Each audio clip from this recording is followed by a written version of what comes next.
Hello students, बच्चों, आपने हमारे पहले वीडियोस देखे होंगे जिसमें मैंने आपको क्लास 12th हिस्ट्री के पहले के चैप्टर्स करवाए हैं, जिसमें मैंने उसमें कुछ ऑब्जेक्टिव टाइप क्वेश्चंस करवाए हैं जो एग्ज़ाम में बहुत आते हैं, इंपॉर्टेंट क्वेश्चंस करवाए हैं। ठीक है, तो उसी सीरीज़ में मैं अब आपको नेक्स्ट चैप्टर के क्वेश्चंस करवाऊंगी।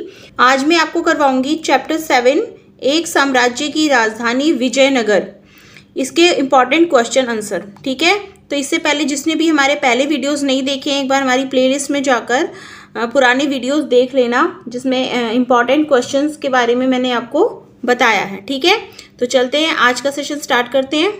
लेते हैं आज का पहला क्वेश्चन। पहला क्वेश्चन है, विजयनगर की स्थापना कब हुई? ठीक है, तो इसका आंसर है हमारा ऑप्शन ए, 1336 ईस्वी में विजयनगर की स्थापना हुई थी। ठीक है, विजयनगर आपको पता ही होगा, वो कहाँ, कर्नाटक में। ठीक है, जो आजकल जहाँ पे कर्नाटक है वहां पर विजयनगर था। ठीक है, आगे चलते हैं। विजयनगर का अर्थ क्या है? विजय का शहर, विजय का गांव, समृद्ध अर्थव्यवस्था वाला नगर, या इनमें से कोई भी नहीं? तो इसका आंसर है हमारा ऑप्शन ए, विजय का शहर। ये इसका राइट आंसर हो जाएगा। विजयनगर का अर्थ है, आपको नाम से ही पता चल रहा है इसका अर्थ। नेक्स्ट है, विजयनगर साम्राज्य की स्थापना किसने की थी?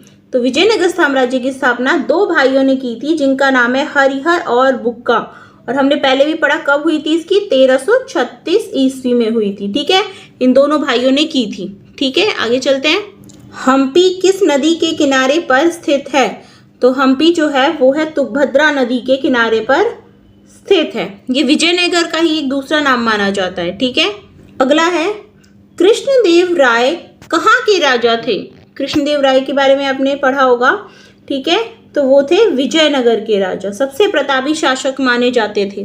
ठीक है, जब तक ये रहे तब तक विजयनगर बहुत मजबूत और समृद्धशाली बना रहा। नेक्स्ट है, हम्पी किस साम्राज्य का अवशेष है? तो जो हम्पी है वो है अवशेष विजयनगर साम्राज्य का। ठीक है, तो ऑप्शन सी बिल्कुल सही है। आगे चलते हैं। हम्पी के भग्नावशेष कब तथा किसके द्वारा प्रकाश में लाए गए? ठीक है, तो इसका आंसर है हमारा ऑप्शन बी, कॉलिन मैकेंजी ने 1800 में इसके जो इसके अवशेष थे उनको ढूंढा था। ठीक है, ये बहुत इंपॉर्टेंट है कि सबसे पहले इसके अवशेष जो थे हम्पी के वो किसने ढूंढे थे। ठीक है, तो नाम आएगा कॉलिन मैकेंजी ने 1800 में, इसको याद कर लो। नेक्स्ट चलते हैं, कृष्णदेव राय किसके समकालीन थे? तो कृष्णदेव राय थे ऑप्शन ए, बाबर के समकालीन। ठीक है, नेक्स्ट क्वेश्चन, विजयनगर साम्राज्य का प्रथम राजवंश कौन सा था? ठीक है, तो हमने जैसे पहले भी पढ़ा था कि विजयनगर जो साम्राज्य है उसको हरिहर और बुक्का दो भाइयों ने उसको बनाया था। ठीक है, और जो पहला राजवंश चला वो था संगम राजवंश। ठीक है, सबसे पहले संगम चला, उसके बाद सुलुव चला और फिर तुलुव राजवंश चला, और सबसे लास्ट में अराविडू वंश था। ठीक है, तो यहाँ पे जो सबसे प्रथम राजवंश था वो था संगम वंश। इसी की स्थापना की थी हरिहर तथा बुक्का ने। ठीक है, ये जो संगम था वो उनके पिता का नाम था। ठीक है, ये जो राजवंश चला था ये उनके पिता का नाम था, किसका, हरिहर और बुक्का जो है, हरिहर और बुक्का के पिता का नाम था संगम। इस वजह से उन्होंने अपने पिता के नाम पर ही उन्होंने इसकी स्थापना की थी, संगम राजवंश की। ठीक है, आगे चलते हैं। कृष्णदेव राय के दरबार में अष्टदिग्गज कौन थे?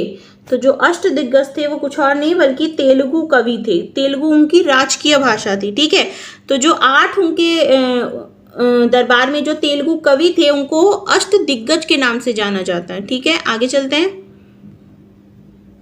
अगला है, तालीकोटा या राक्षसी तांगड़ी का युद्ध कब लड़ा गया था? तो ये लड़ा गया था 1565 में।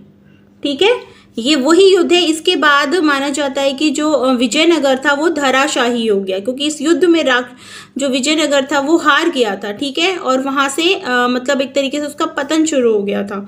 ठीक है, नेक्स्ट क्वेश्चन लेते हैं। प्रसिद्ध तेलुगु कवि तेनालीरामन किसके दरबार में थे? आपने तेनालीरामन की कहानियां सुनी होंगी, उसकी बुद्धिमत्ता की, उसकी चालाकी की स्टोरीज आपने देखी होगी। ठीक है, तो कौन था इसका आंसर? तो बहुत इजी से आप बता दोगे, वो है कृष्णदेव राय। कृष्णदेव के राय के दरबार में एक बहुत ही बुद्धिमान व्यक्ति था जिसका नाम था तेनालीरामन। प्रसिद्ध विट्ठल मंदिर कहाँ पर स्थित है? तो ये स्थित है हम्पी में। ऑप्शन ए बिल्कुल सही है इसका। आगे चलते हैं। प्रसिद्ध विरूपाक्ष मंदिर कहाँ पर स्थित है? तो विरूपाक्ष मंदिर भी हम्पी में ही है, तो ऑप्शन ए इसका भी बिल्कुल सही है। विजयनगर साम्राज्य के शासक स्वयं को क्या कहते थे? तो वे स्वयं को राय बोला करते थे, तो ऑप्शन ए यहाँ पे बिल्कुल सही है, राय। नेक्स्ट क्वेश्चन, अमुक्त माल्यद नामक कृति की रचना किसने की थी? तो ये जो रचना है वो थी राजा कृष्णदेव राय के हाथों में हुई थी। ठीक है, तो राजा कृष्णदेव राय ने इस कृति को रचा था। अब है, अमुक्त माल्यद की रचना किस भाषा में हुई थी? वही कृति जिसकी रचना कृष्णदेव राय ने की थी, आखिर वो रचना किस भाषा में हुई थी? तो वो हुई थी ऑप्शन डी, तेलुगु भाषा में। तेलुगु वहाँ की राजकीय भाषा थी। ठीक है, और इसी भाषा में कृष्णदेव राय ने अपने रचना की थी। विजयनगर का बाजार किन चीज़ों के लिए प्रसिद्ध था? रत्नों के लिए, वस्त्रों के लिए, मसालों के लिए, या फिर उपरोक्त सभी?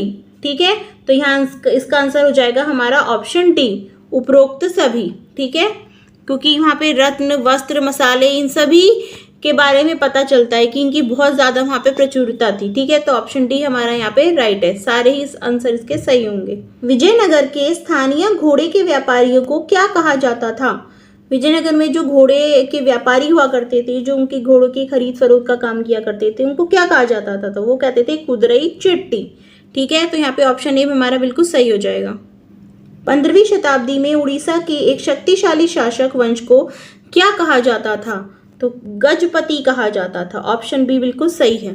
ठीक है, कृष्णदेव राय किस राजवंश से संबंधित थे? तो जो कृष्ण राय थे वो थे तुलुव वंश से संबंधित। ठीक है, आगे चलते हैं। बृहदेश्वर मंदिर का संबंध किस स्थान से था? तो इसका संबंध था तंजावुर से। ऑप्शन सी राइट हो जाएगा इसका। विजयनगर की स्थापना के समय दिल्ली का सुल्तान कौन था? तो उस समय दिल्ली में सुल्तान था मोहम्मद बिन तुगलक। ठीक है, नेक्स्ट है, गोपुरम का संबंध किस से है? तो गोपुरम का संबंध है मंदिरों से। ये मंदिरों के जो प्रवेश द्वार होते थे, जो उनको गोपुरम कहा जाता था। ठीक है, आगे चलते हैं। राजकीय प्रवेश के द्वार के लिए निम्न में से कौन सा शब्द उपयुक्त है? जो राजकीय प्रवेश द्वार था मंदिरों के अंदर, उनको क्या कहा जाता था? तो अगेन वही आंसर, गोपुरम। ठीक है, उसी क्वेश्चन को घुमा फिरा के पूछा जाता है, आपको जवाब देना आना चाहिए। ठीक है, तो प्रवेश द्वारों को गोपुरम कहा जाता था। नेक्स्ट क्वेश्चन, उड़ीसा के गजपति राज्य की स्थापना कब हुई थी?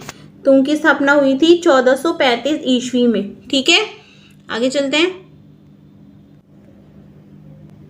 नेक्स्ट क्वेश्चन है, आयगार व्यवस्था किससे संबंधित है? तो विजयनगर से संबंधित थी ये। ऑप्शन ए सही है। आयगार व्यवस्था थी जो विजयनगर है, वहाँ पे जो गांव की इकाई थी, जो मतलब जो गांव के कार्यों को संभालने के लिए विजयनगर में आयगार व्यवस्था स्थापित की गई थी। ठीक है, गांव में क्या किया गया था? 12 अधिकारियों का एक समूह नियुक्त किया गया था, जो गांव के कार्यों को संभालता था, उनके कार्यों की देखभाल वगैरह किया करता था। ठीक है, तो उसको, इस व्यवस्था को आयगार व्यवस्था कहा गया था, जो कि विजयनगर में हमें देखने को मिलती है। वहाँ के गांव की देखभाल के लिए जो 12 अधिकारियों के समूह को नियुक्त किया गया था, उनकी व्यवस्था की गई थी 12 अधिकारियों की, उसको आयगार व्यवस्था कहा जाता है। आगे चलते हैं। अमर नायक कौन थे? राजा थे, सैनिक कमांडर थे, व्यापारी थे, या फिर शिल्पकार थे? तो जो अमर नायक है वो थे सैनिक कमांडर। ठीक है, तो ऑप्शन बी हमारा यहाँ पे सही है। हिरिया नहर का निर्माण किसने करवाया था? तो जो भी हमें प्रूफ मिले हैं उसके आधार पे कहा जा सकता है कि शायद संगम राजाओं ने हिरिया नहर का निर्माण करवाया था। ठीक है,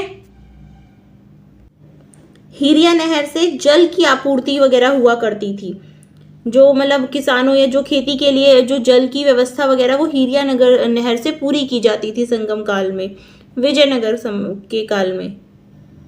आज का लास्ट क्वेश्चन है, हम्पी को कब राष्ट्रीय महत्व के स्थल के रूप में मान्यता मिली? तो ये मान्यता मिली 1976 में, यानी कि 1976 इसका राइट आंसर है, ऑप्शन ए। तो तो ठीक है बच्चों, आज के क्वेश्चंस इतने ही। बाकी से आगे भी और क्वेश्चंस भी बनते हैं, इस चैप्टर में काफ़ी क्वेश्चंस बनते हैं, तो वो मैं आपको नेक्स्ट वीडियो में करवाऊंगी। तो आप इतने क्वेश्चंस की तैयारी कर लो, इसको अच्छे तरीके से याद कर लो, ठीक है, क्योंकि इनमें से कुछ ना कुछ क्वेश्चंस तो पेपर में आ ही। तो ठीक है, फिर मैं आपको नेक्स्ट वीडियो में मिलूंगी। और अभी तक जिसने भी हमारे वीडियो को देखा नहीं है, पुराने वीडियोज़ नहीं देखे हैं, उसको एक बार ज़रूर देख लेना, ठीक है। और वीडियोज़ पसंद आए तो उसको लाइक कर देना, चैनल को सब्सक्राइब ज़रूर कर देना, ठीक है, ताकि तुम्हें आगे भी ऐसी इंपॉर्टेंट वीडियोस मिलती रहेंगी, ठीक है। और जिसने अभी तक नहीं देखा है, हमारी प्लेलिस्ट में जाकर बाकी के वीडियोस भी एक बार देख लो, ठीक है बच्चों। तो ठीक है, फिर मैं आपको मिलती हूँ अपने नेक्स्ट वीडियो में, तब तक के लिए गुड बाय।